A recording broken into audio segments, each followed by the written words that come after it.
Hey guys, Ice Hockey Aussies here to talk about the New York Rangers and their potential trade deadline acquisitions. There's been a few names thrown around that they might be going after, so we just thought we'd have a quick chat about who those potential players could be and who we think are the best options for them to go after. So we've got Jaden and myself here to have a bit of a discussion. Alrighty. Um, I guess the big three big names that have been linked to him are Timo Meier, Patrick Kane, and Vladimir Tarasenko. Two of them on the older age, and then Timo Meier, the younger side, on with the RFA status. So obviously going to take a little bit more to get him because of that RFA status. And statistically, like goals and points wise, he has been better than the other two. There is one other thing to note with Vladimir Tarasenko. He is still injured, though he is expected to come back sometime soon, maybe in the next somewhere in the next week. He won't be coming back the next game, but maybe the game after that. Yeah, I think honestly here the biggest concerns around Tarasenko and Patrick Kane would be the injury front. Um, Kane hasn't looked 100% this year, but he is still Patrick Kane. And Vladimir Tarasenko, we all know his history with injuries. So that would be a concern. But my biggest qualm with Timo Meyer, and I honestly do think that if they could make it happen and they didn't have to give the world for him, I would go for Timo Meyer if I was New York. But my question with it is, how do you get him? Because their cap space, I just don't think it allows it unless they're going to dump one of their heavier cap players. And who are you going to get rid of, or who's going to take those sort of players for the contracts that they're on? Is the question. You've Yeah. got, I think Mika Zibanejad's probably the best player there with a really nice cap hit that you could go after. But in what world would they get rid of Mika Zibanejad to bring in Timo Meyer? Like, it just doesn't make sense. Um, but I can't see anyone trying to pick up Barclay Goodrow. I'm not really sure you can move Chris Kreider, even though he has did play well last year. But that's still a big 6.5 cap hit for the next 3 and a bit years. And these are And all Vincent Trocek. NMCs. These are all NMCs as well. So they have to Well, agree. exactly. So they have to agree to leave, and I just don't see where that happens unless they bring Timo Meyer in. I know you were talking about it just before, um, as a rental, and Mm. then you trade his rights away at the end of the year. But are you going to get what you paid back for him? And Well, you're never getting how back does that what you work? paid back for a rental. The idea is that what you get is the playoff run. But with a Timo Meyer situation, at least if it doesn't work out, at worst case, you could get him for a seventh round, you know, trading his rights, and that's still more than you'd get for a Patrick Kane or Tarasenko, Yeah, going I going highly to doubt they UFA. give away his. Yeah, I highly doubt they give away his rights for a seventh No, but round. I'm But just I saying guess, it's still more than just leaving a member go for a UFA. Um, yeah, but I understand, but they could also sign him. Obviously, you'd have to work something in your cap somewhere. I don't think it's possible to re-sign him. But I think you could get. Obviously, you're paying more than you would for a Patrick Kane or Tarasenko, but you might get more, especially if he does something in the playoffs. That's the other thing. If he bangs it in the playoffs, he might be worth quite a lot, even as just RFA right signing. yeah, and that's it. Like, I think it does make it, like, he would make them a lot better, 100%. The question mark I'd have around him is, how does he look go going into playoffs compared to a Patrick Kane and a Tarasenko? We all know what Patrick Kane has done. Um, he's won 3 cups. He's been phenomenal. He literally helped Chicago to those cups without without Patrick Kane, Chicago don't win those cups. So he's got good pedigree there and a good reason to sort of be like, okay, we know this guy can turn up in the playoffs. And then Vladimir Tarasenko's similar, right? Like he's won a Stanley Cup. He was a reasonably big part of that as well. And he has showed up in playoffs previously. Not as much as Patrick Kane, but he has done it. Question with Timo Meier is, will he turn up? And yeah, I think with what they're going to have to pay for Timo Meier and the fact that they probably won't be able to re-sign him afterwards, I'm leaning more towards a Patrick Kane or Tarasenko as being that best option for them. Not necessarily the best player, but I think there's a lot more potential in grabbing someone like a Patrick Kane, especially if, Chicago can eat some of that contract. Um, he can get himself right and healthy. Having a Patrick Kane in a playoff series, or even a Stanley Cup series if they make it there, that could be phenomenal for them. We know what he can do. We know his power. And him and Panarin they've played together before. We know what they did in Chicago when they played together. I think that pairing could really work as well. And then on top of that, Kane's probably a player they could re-sign on a cheap contract to help keep this Stanley Cup push of theirs for another few years. Yeah. Uh, I disagree. I'm in the Timo Meier fan club for if I was to pick up a player. Like you're just looking at the statistics in itself. Like he's scored more than double the goals of each of them, triple for Patrick Kane. Um, Same amount of assists. He's better on the plus minus. He's basically a point per game player, and I feel like I could get something for him after the season, especially if he does something in the playoffs. I think he's worthy. The other thing that I would like to say is that I think New York Rangers are starting to play like that fast style, kind of like New Jersey in a sense, like they like the speed, um, especially with players like Panarin and Zibanejad. And I think the only player that fits that role, fits that motto, is Maya. He's actually very fast when he's on the skating in the on the onside in the forward line. He's very very fast. I noticed onto the puck when there's a loose puck. Um, that's what I've noticed anyway. Where Patrick Kane, when going for those loose pucks or even on the puck, is very very slow. He's always looked like they're very ordinary, but I feel like he looks even more ordinary when he's on the puck. There's not much leg movement. He's just gliding. And Tarasenko, I think, would be the better one out of the Patrick Kane, in my opinion. But it is the question on the injury. Um, though he is coming back, and it is a wrist injury though, which I would question for someone who you're relying on for scoring. So I'm not too sure how bad the injury was and whatnot. So you'd have to investigate that. But yeah, that's why I lean on the team of Maya. He's the only one that fits, I believe, the style and gameplay of the New York Rangers. You're thinking that he's the better fit in terms of their style, Yeah, and well, I like don't disagree with that. when I see him around the net, he's just faster, which I don't think Patrick Kane or Tarasenko have anymore.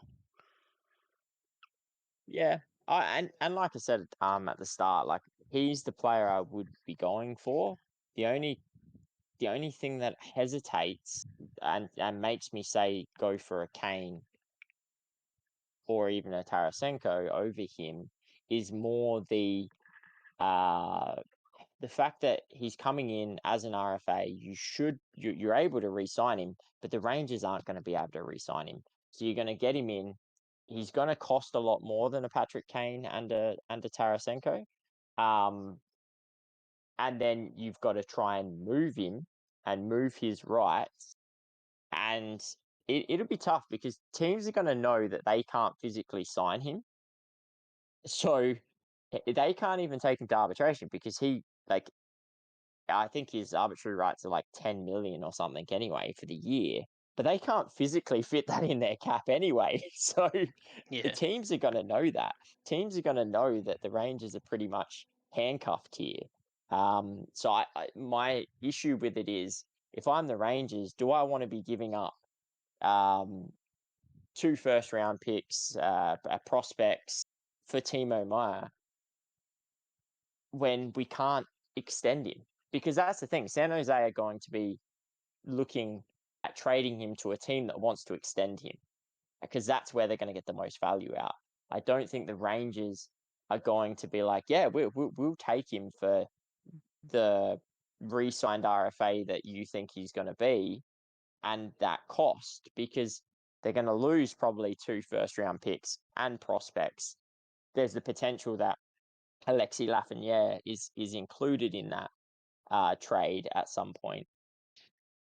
I just think it's a lot to give up for him, especially if you can grab and yep, I agree with you in the sense that they're probably not going to get as good of a player as Kane and Tarasenko are both aging, but they're still going to get 2 very good, very talented Stanley Cup playoff, Stanley Cup final players who have both been there, won the cup. Yeah. I Um, sometimes think that's overrated though. Like for what they're getting, like it's just experience at that point, and that's a third, fourth liner. If you're just getting experience, I think it's slightly overrated. In my opinion. Um, yeah, the only other thing I would like to add is that I think Timo Meyer is a better defender in the defensive zone, even in the neutral zone. I think Patrick Kane's pretty non-existent, especially when you look at his like -25 plus minus. I think it just proves the point. But he just looks ordinary on the defense. Tarasenko, I've noticed a lot do a few. I don't know if you call bad plays, but it's like slight turnovers along the boards in the neutral zone, and they immediately go the other way and score a goal. Um, and I've seen that probably 3, 4, 5 times this season, just in the neutral zone, him doing that. So I like Timo Meyer's defensive capabilities even more than the other two as well. So you could work on that. In regards to the cost for him compared to the other two, I I think it's worth it for them in a sense, even to give up 2 firsts and something else, just because like you're looking at the age. There's a lot of people in their 20s. There's only a few people in their 30s. Those people can be replaced. They've had two like higher first round draft picks in Carco and Lafreniere. I know the whole Lafreniere situation's a bit off, which is kind of funny, seeming he has the same basically stats as Carco and playing on a worse line. It's and I think he has more potential. Honestly, I think they're giving up on him way too early. I I agree with that. I 100% agree with that. I don't understand why you'd get rid of someone like a Lafreniere when Yeah, he's only, you know, he's in his third season. He's made improvements year on year. But yeah, like I see what you mean. For me, they're they're in a win now mode. Um, they've got some pieces there that could push them out beyond that 5 year sort of window, but you got to look at the Panarin has 3 years left after this season. Kreider's got 4. Trocheck's, I think he might have 5 left. Yeah, 5 or 6 6. left Yeah. after this year. Oh yeah, 5 after 6. this year. Yeah. Um, yeah, because um, and Barclay Goodrow, who I don't get that $3.6 million contract. That's one of the reasons why I don't think they can sign Timo Meyer, because if he's getting 3.6 mil, then Heedle's got to be getting at least 4, right? Yeah. No, I agree with And then that. you've got But yeah, but you and said then you've it got though. Keandre Miller. They're in like a win now mode, and I don't think getting a late first round picks is what they need at this point. I think they need, like they are, like I said, in win now mode because of contracts like Panarin. Like 11.6 is ridiculous. No matter how good you are, being over 10 million. and he's still there for like he's on a 4-year contract, so 3 more after this year. So they kind of have to keep going it for the next basically 3 years, including this one, so 4 years. Um, so I think they have to honestly throw the picks away in a sense, secure those rentals or somebody with 2 years left, and keep going for it, because there's no point keeping those first round picks when they're going to be, 26, 27, 28. I know it's going to be a deep draft this year, but I think it's still worth it to throw away. Yeah, well, I mean, they do have 2 draft picks in this year's draft. They've got Dallas's first round. I mean, it's top 10 protected, but Dallas aren't going to be in the top 10. Yeah, Um, and they've got their own first round. So it's not the draft picks that I'm concerned about at all. Um, it's the fact that, I can see a Patrick Kane coming to the Rangers and potentially signing on for what would be a relatively cheap contract for the next 2, maybe 3 years, um, in that window. So they're not only getting a very talented player in Patrick Kane for this year's run, but they're also getting him for probably their next 1, 2, maybe 3 years of pushing for that Stanley Cup. Whereas if they do get a Timo Meier, it might be better this year, but overall, that's it. It's for this year and this year only. It's going to cost you more. You can't re-sign him unless you do something drastic. Because yeah, we were playing around with it before. What have they've got? They've got 68.4 million already in their cap hit next year, and that's just from 14 players. They've still got 9 players they've got to put into that,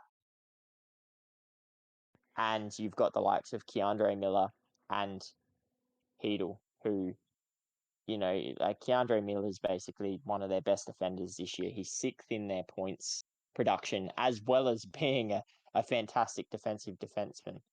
mm, So, even if you cut both of those at 4 mil each, that's $8 million. That leaves them with 76, 7 million with the cap going up a mil next year. So it leaves them with 7 million to sign 7 players. yeah, So you're just not fitting Timo Meier in, especially seeing he's going to be wanting most likely 8 minimum at yeah. the rate he's But that's why you going. just trade his rights. Like you just sign him as a rental, or trade him as a Mm. rental, and then trade his rights away next year. I would say though, I prefer Tarasenko over Kane if I was not Mm-hmm. to go with Maya. Um, it's just I think Tarasenko is a bit better. I don't like Patrick Kane's slowness. He looks very sluggish out there when he's on the puck. It's a fast game these days, and a lot of defenders are pretty fast. His shot, it's still lethal, but I don't think it's as lethal as it used to be. Watching a few of the games, as hard as it is to watch Chicago, when he's shooting, a lot of the time it's a little bit slower, and it's also not in the corners that he used to do. It's kind of a little bit in the chest of the goalie that I've noticed. And it's obviously being on a bad team, he's not getting those like many slot positions. It's from wide, but years ago he used to be scoring those quite frequently. So I definitely would take Tarasenko, especially on the age. He's 3 years younger. He's cheaper. He's pretty much same stats with less games, better plus minus. I think he plays a better defensive game than Kane. So I would go with Tarasenko over Kane if I was to go between those two. Yeah, and then you've got the argument of bringing the Russians together, um, which a few people have pointed out, um, which could have a benefit. I don't know, Panarin's and his relationship, but it could work. Not to mention you've got Igor Shesterkin as well, who's from Russia. So I don't know. Maybe bringing another Russian on board could spark something. Um, And he's the most recent I with a cup. He is the most recent with the cup. Yeah, you've got a point. I look. I honestly don't think they're going to go too wrong with any of these 3 players. Um, the reason I steer clear from Timo Meier is because of the cost factor and the fact that they're not going to be re-signing him, and it'll handcuff them come the postseason with their talks with other teams on how to get rid of him. Um, my issue with Vladimir Tarasenko comes down to how much will it cost to get him compared to Kane, and then what does he want in terms of re-signing? Because I wouldn't be surprised if Vladimir Tarasenko is after the same contract he's on now, if not more. And then it becomes the same situation as Timo Meier. They won't be able to re-sign him. The difference is he'll be cheaper than Meier because he doesn't have that RFA status. Um, that would be the thing. If you can get Patrick Kane relatively cheap without giving up too much, and you can to agree to sign on for maybe 3 mil over 3 mil a year for 2 to 3 years, I truly believe that's their best course of action to put them in the best position to win a cup in the next 1, 2, 3, 4 years. Um, but if Vladimir Tarasenko is coming to you for similar price as Patrick Kane, and you're happy to lose him as a rental, and it's not going to cost you too much, I agree with you in the sense that he's probably the better option than Kane. I just think from a business side of things and a longevity side of things, Patrick Kane is the better option for them to sort of go after. Yeah, I'm just not sold on Patrick Kane anymore after watching a few of his games. I think he's a bit overrated these days now. Just it's all on his limelight. I definitely prefer Tarasenko. Um, but I definitely feel like they definitely have to get rid of someone. If it's like a Chris Kreider or a Trocheck or just someone on those big long-term contract, um, to be able to balance their team if they need to make changes. Yeah, I mean, honestly, if I was going to do anything from a Rangers perspective to potentially keep Timo, or re-sign Timo, it would be getting rid of Vincent Trocheck. Um, but the issue you've got then is, is Heedle ready to take that? You know, is he has he solidified that second line center? Um, that's what Trocheck's there to do, to sort of back that up. But that 5.6 mil contract, I just don't think he's worth that. Um, personally, I wouldn't get rid of Chris Kreider. I think I've liked what he's done, how he's gone about it. And basically getting rid of Chris Kreider for 10, yeah, you're getting an upgrade, but you're also losing a 30, 40 goal scorer Yeah, a lot of them in are the on the power process. play, but he is a big key for that front net. Like they're different positions really. He's front net Well, presence, exactly. whereas Meyer's on the wing. So yeah, it, Yeah. it depends how you want to balance your team. I definitely feel like Chris Kreider for what his contract is, it's worth. Um, Trocheck, Yeah. I could definitely see moving out just to free up space for maybe some depth, or something like that. But yeah, they're definitely in cap trouble. I guess it's Mhm. a good thing that maybe Lafreniere is not booming, so they don't have to sign him to like a 10 mil contract. Uh, but But that is 100% true. Although I think a few people would be quite happy if he was firing right oh now. yeah, nah, it'd just be interesting what they'd have to do to get keep him.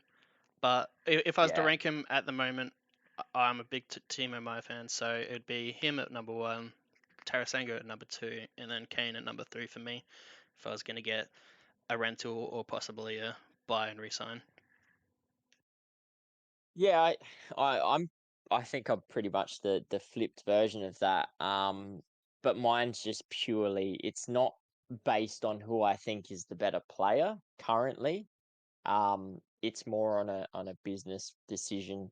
I've I really do have Patrick Kane at number one. Um, I also just want to point out he's playing for a franchise that has just ripped the guts out of it without informing either him or Jonathan Tays, and they were very bitter about that. So I don't know if that's had an effect on his gameplay with Chicago at the moment. Um, I still think there's so much potential there for him, and if you can get him cheapish and convince him to re-sign, which I think they can with Panarin, um, in their team because they were quite good friends. So he could convince him to stay and convince him to stay on a cheapish deal, given he is 34. Um, and then I've got two's probably Tarasenko and three is Maya. And the reason for Maya being that low is I just think it's too much of a head fuck for them. Um, I think they're going to have to give up a lot for him. They can't re-sign him unless they want to rip something to shreds in their roster. Um, unless you look at getting rid of a Jacob Truba, with Keandre Miller playing the way he is, and Braden Schneider coming through, and that's what covers it. But then again, are you really getting rid of your first year captain? I don't think so. Um, so yeah, my picks are Patrick Kane number one, Vladimir Tarasenko number two, and Timo Meier at number three. Purely from a business standpoint and a cost. Yeah. No, I think it's a good little discussion. Reasonings behind both decisions being the complete opposite. Um, but I definitely would be interested to see what other people say. So definitely leave your rankings on where you'd pick those three in which order down in the comments below. That'd be good. Hit like, Is there someone else you think they should go for? yeah, hit subscribe. If so, Definitely someone else. There's probably a few people actually they could go for, but under the radar type players. Um, yeah, exactly. but yeah, leave a comment down below who you think. If I got it right, if I got it right, if he got it right, or if we both got it wrong and there's someone else. But cheerio, guys. We'll see you guys on Sunday for another Power Rankings. And don't forget to hit that like button. Smash And it. yeah, we'll see you in a couple of days for the rankings. Take All right. care, guys. Take care.